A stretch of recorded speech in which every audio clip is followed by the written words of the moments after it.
This is Aussie Mac Zone. We'll cover everything Apple, including Macs, iPhones, iPads, and more.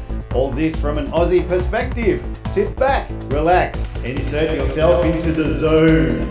The Aussie Mac Zone. Just a quick little interlude, everybody. I apologise for the lag that's in the video tonight. We were trying a new camera. We will give a report on it later. Thank you. Hi everybody, welcome to show 197. Just getting close to that magic 200 number. We do have Garth and Nick again. So how are you, Nick? Oh, good, thank you, Michael. How are you? Good, mate. And Garth, how's my hero? Good? Hey Michael, how's it going, man? Good, mate. 197, eh? Yeah. Yeah, like you say, getting close to the 200. It wasn't that long ago, it was 150. Like, it's just... Well, I think you'll find it was about 47 weeks ago, Michael. I am getting very old. Time flies as we gauge, doesn't it? So don't forget, athwebhosting.com.au. 99.95% uptime, domain registration, free setup, auto setup 24/7, instant activation, PayPal as well as other cards, and 250 scripts installed with one click, including WordPress and Joomla. And they use the cPanel, the industry standard user-friendly feature-rich control panel. And it's all from $5.95 per month when paid annually. Geez, that's very poppy tonight too, isn't it? I have to be careful of how I do my P's.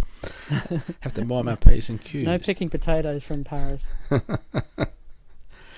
So, with our Aussie Apple Ramblings this week, firstly, Happy New Financial Year, everybody. Isn't that excellent?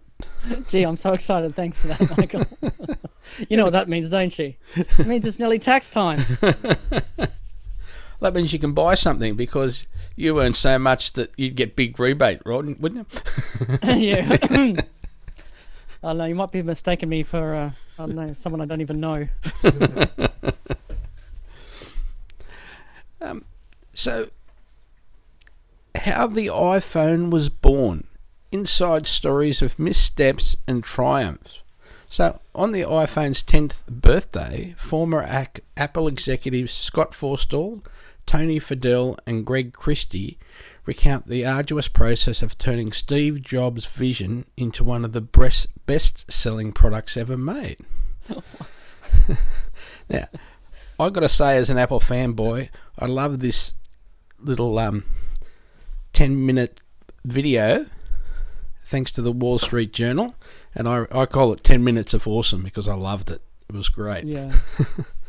I'm glad you've got a link there for it. I've been meaning to watch that and I haven't got around to it. It's great, yep. Yeah. A really, really good 10 minutes that I've watched twice so far. So far, okay. Why don't you just watch it again for me and send me a transcript or something? Okay. Yeah, so it's just a little interview with clips and yeah, very, very good. Mm. Yeah. And just about everything last week was about the 10th anniversary of the iPhone. There's hardly any news, but yeah. So well, it's a big deal. It's a big deal. Yes. Everyone reminiscing about when they got their first iPhone and so forth. Yeah. Yeah, very important, and a big mark in world history. Probably, 30 years down the track, it's going to be pretty prominent, I think. Yeah, well, there's so many changes that have been brought forward by that. Yeah, for sure. Yeah, it's unbelievable. When you think back, what's happened in 10 years.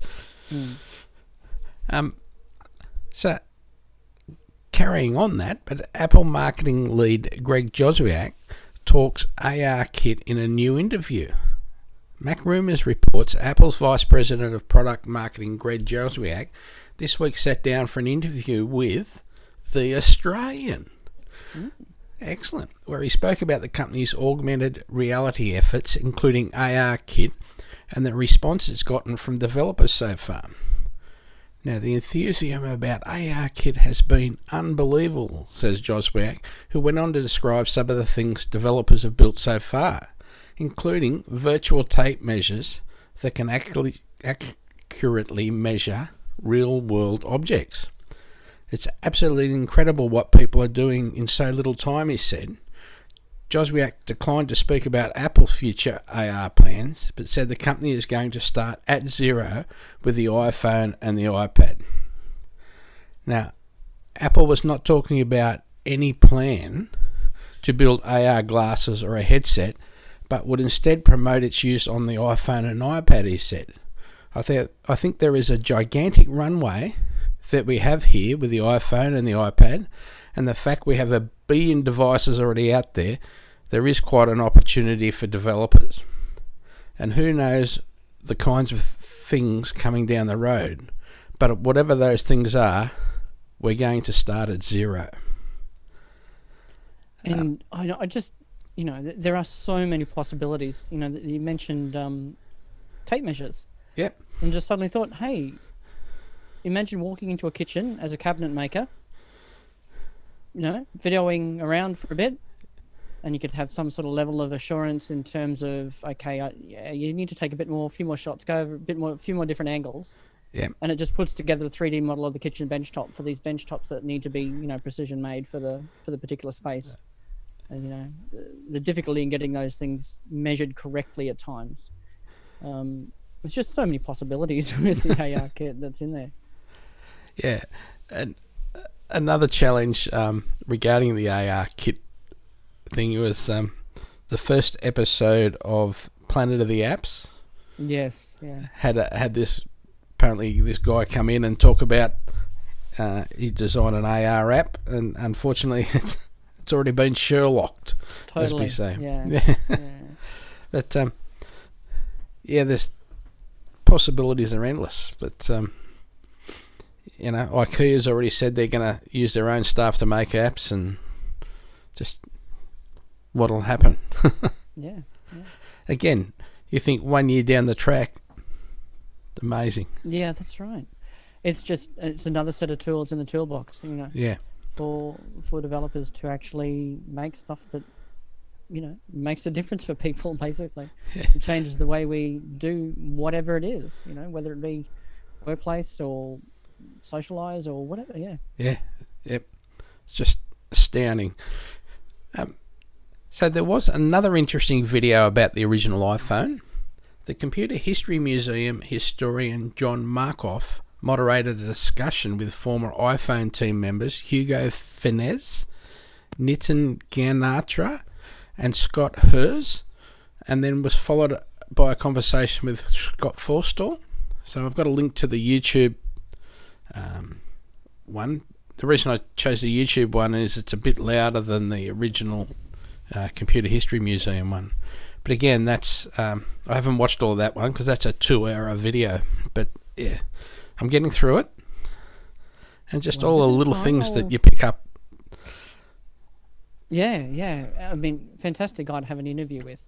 Yeah. A little bit on the outer after Maps. He was partially responsible for Maps as well, wasn't he? Yeah. As well as all the skeuomorphism that they became very out of fashion at one stage there. Yes. Yeah. It all happened at the same time. Yeah. But he didn't call it skeuomorphism. He called it something else. Something reality, he called it. I can't think what it is at the moment. Skeuomorphism, everybody, was when they had a lot of leather-looking backgrounds, and you had your diary and it was in leather and that sort of thing. So. And it's also, I mean, it was a good way to get started into that sort of device. Here's a button. Let's make it look like a button. A dial looks like a dial. That sort of stuff. Yes. Making it look like the analog counterpart, basically, I think is the deal, so that you recognise what it is. Yep. There's no real need to have a dial on a phone that looks like a dial, or whatever the case may be. Or leather, stitching on your leather binding of your diary. What? Why? It's digital, but still, yeah. Well, that's what we were used to, wasn't it? So. Well, it helped you orientate yourself in an unfamiliar zone, didn't it? So I just want to remember and remind everybody, AussieTechRadio.com, www.AussieTechRadio.com.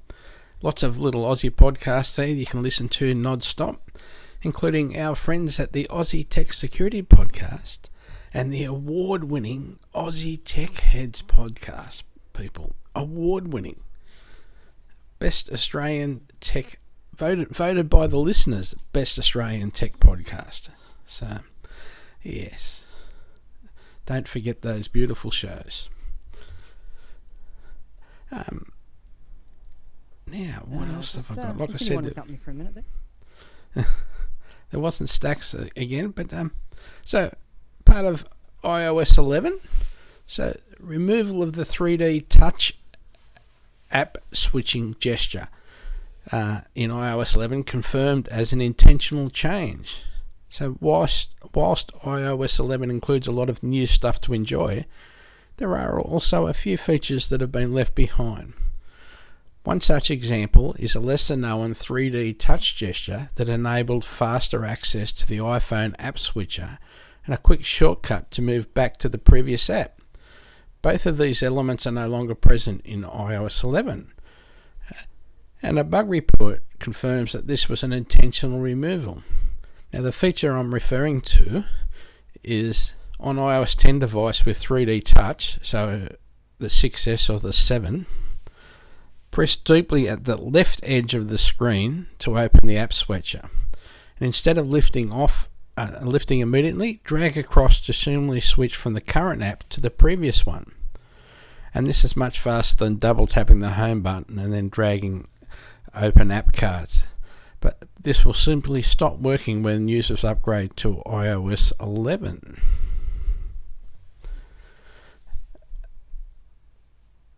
Nothing dramatic to say. Sorry. Okay, back. Sorry, man. Like I said, keep going without me for a minute there. I had to just quickly deal with something. Okay, that's cool. Might have missed that bit. No, I was just talking about the gesture where you press on the left-hand side of the screen on a 6 or a 7. I was devastated. I thought it just wasn't working properly. So yeah, that's the way life goes. Currently, they could still change it. Moving forward. Well, no. They could still change it. Come on. Might be working by design at the moment. But it is down in the dock now, isn't it? Your last app and your... Yeah, on an iPad maybe. Yeah. I don't know. So we have a reminder that we, as I said earlier, we are heading towards our 200th episode. So please start sending your email questions. We will have iTunes vouchers and some secret prizes to be given away. Even if you live overseas, don't that stop you from entering, because I'm still quite willing to send stuff overseas. Now, another birthday app for Apple this week was Apple Music turned 2 on June 30. So, in 2017, Apple Music is still recognisably the service that launched in 2015. We've got For You and Radio are still the service's top draws, as is the integration with your iTunes music library. It's still a paid-only service, in contrary to Spotify's ad-supported free tiers, and it's still experimenting with new ways to differentiate the service, most recently introducing exclusive video content. But there have also been some shifts, improvements and missteps that have marked the service's evolution. Apple Music is turning 2, so let's celebrate with a quick breakdown of where it is now. So, For You is even more personalised. The Few section is really cool, I reckon. I think it does a good job, that one, yeah. Yes. Now, we've also got playlist sharing to be introduced in iOS 11, and everybody thinks that will be huge, just being able to share your playlist with the world or just with your friends. And it's not what you're listening to now, it's actually Here's a list of 20 songs that I think are worth listening to. Yeah, I thought you could sort of do that as it was. To the world? Well, you could tweet it out or whatever, yeah. Oh, yeah. But I think this is just click and here we go. Start listening to the songs. So I can It's sort of got become a new just a social DJ. network type thing in there. Yeah. Sort of, yeah, which is interesting. But one that you don't have to do anything about. It just sort of happens. Yeah. So, Beats One Radio is less prominent, but no less important, and a lot more video to be expected. So, the full story is on iMore, and there is a link in the show notes. So, have we got anything dramatic you want to add before I do this week's email? Yeah, no. Let's see that email. I have just got I got another 6-month subscription to Apple Music through my telco. Yeah. So I'll be sure and check out any video that comes along in the next little while while I can. So I might check out this Planet of the Apps. Haven't done that yet. Yeah. No, looking forward to that. Just it's not getting a lot of good raps, but no. It's not necessarily aimed at those people either. Yeah, no, well, it's certainly not my genre. Let's put it that way. Yeah. So, this week's email is... I just connected my 3-month-old iPad to my Mac for the first time. Now, it asks, set up as a new iPad or restore from backup, and then lists my iPhone backup. Now, that's a bit of a worry. It is, isn't it? You think, now I've got to start panicking. So, what do I do? Now, further, there is no summary screen where you choose backup, Wi-Fi backup, encrypted backup, etc. Now, by chance, personally, I had the same issue on the weekend. Maybe for the same reason. Wanting to back up prior to installing iOS 11. So I powered down the iPad and turned back on. No change. I googled it, and they all appeared to say set up as new would wipe my data, and restore would also wipe my data. But finally, with at least my fingers crossed, I just pressed the set up as new iPad, and the iTunes screen went away and came back with the old faithful summary screen. So then I checked data on my iPad. All my mail accounts were still there, as were the emails, and the one movie that I had was still there. So I don't know what, I don't have lots of special apps on there that would contain data, but everything I've tried so far is still working. So I'm sure it's fine. It's just it's a dialogue that hasn't been updated, I think. Yeah. From the days when you used to have to plug it in before you really got started. Everything, all the device management was done through iTunes sort of thing. That's just a dialogue that needs to be cleaned up, because that leads to customer confusion for sure, doesn't it? Yes, definitely. Yeah. Yes, this is a new device, and this is the first time that this computer's seen it. I mean, it's new in that respect. It's the first time that iTunes has seen this device. And it did come up and say, do you trust this device? Do you trust the computer? Yes. Yeah. That's all fine. Yeah. So, yeah. So I then ticked use iTunes to back up and ticked encrypt backup and backed up. All good. Yes. And you would have had iCloud backup to jump back to if you had any problems, I'm sure. Just in case, that's right. And so far there's been a lot of comments about it's still wiping iPads and making them unusable, but it is a beta. I'm not worried. It is a beta. I accept the responsibility. I heard of a guy whose Mac has sort of bricked his Mac almost, but I'm sure it'll get sorted. Yep. But now it just won't get past won't get to the chime. Installing what's it called? High Sierra. What model Mac was it? Do you know? Remember, they don't have a chime. The newest ones. No, it was like a 2014 era iMac. Yeah. Yeah. So I've I've taken the dive and put iOS 11 on the iPad just so I can start using the new Notes feature. Oh, okay, yep. Yeah, basically, because That's your favourite thing so far? Yep, I use Notes a lot now, and the files. Man, I think that's cured everything I didn't like about it. I think it's made it a Mac, basically. Okay. So Yep.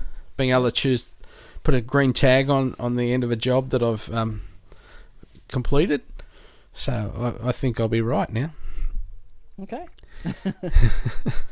Good. So next week we'll be recording on iPads all around. Now, sorry to harp on it again, everybody, but I had another customer lose their hard drive data on the weekend. So she hasn't got her photos for however long, because she's never done a backup. It's never even backed up a phone. So, yeah. No. Please back up, everybody. Yeah. She's still got a couple of things on her phone, but she hasn't got what she's expecting. Yeah. So, I know I harp on about it a lot, but it's such an easy thing to avoid, and so cheap these days for external hard drives. Well, that's right. Yeah, absolutely. I think JB or someone's got them on special at the moment. 2 terabyte, 2.5 inch drive, the little one. Don't need any extra power. $99. So, oh, jeez. That's crazy, isn't it? You can remember I paid like $1,300 for my first 10 megabyte hard drive. So, and I built it myself. You're crazy, Michael. Yeah. So that's it for me, friends. So, thanks to our listeners and sponsors and supporters. It's excellent. Thank you for your time, putting up with us. For nearly 200 episodes. Yes. So, thank you, everybody. Have a great night. Thank you, Garth. Thank you, Nick. Thank you, Nick.